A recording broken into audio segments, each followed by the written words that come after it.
Yaoundé, la capitale politique du Cameroun, se transforme en un véritable carrefour d'activités intellectuelles. Passionnés, novices autour de défis stimulants, la 3e édition de Jeux d'esprit et Jeux célébraux se présente comme un moment fort de l'année. Nous sommes très contents et fiers du travail qui est fait par l'association et l'appui du ministère de la Culture. Parce qu'en réalité, nous voulons que le jeu de Songo, qui est un jeu patrimonial, un jeu de société, sorte de l'amateurisme pour qu'il devienne professionnel.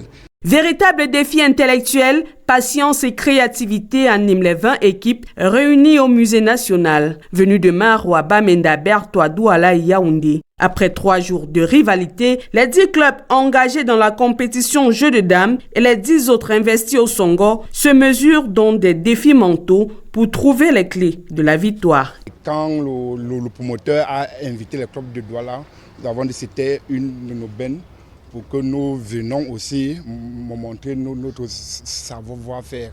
Et puis, bon, le littoral a présenté 2 équipes, c'était de Palmier et Ndokoti. Et nous sommes là pour la fête. Les participants font montre d'une habileté stratégique. Chaque équipe a joué contre les autres avant de connaître les finalistes. Parrainé par le ministère des Arts et de la Culture à travers son pôle jeu, la compétition se referme avec des cris de joie des méritants. Ah oui. Les victorieux.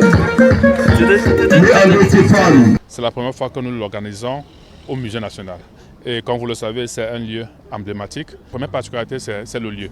La deuxième particularité, c'est la participation géographique du pays. Nous avons fait l'effort de couvrir géographiquement le pays. Et vous avez vu les équipes venant de Bamenda, les équipes venant de Bertoua et même les équipes venant de Maroua.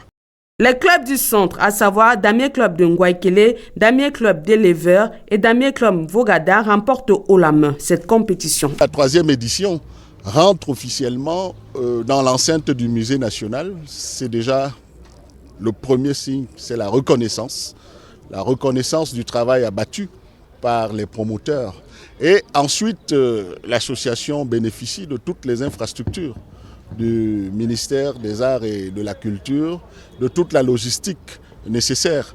Il est donc important que pour les années à venir, que ce programme puisse rentrer dans la programmation du pôle jeux traditionnels et patrimoniaux pour que cet instant, comme on l'a rappelé, devienne un moment incontournable de notre calendrier culturel.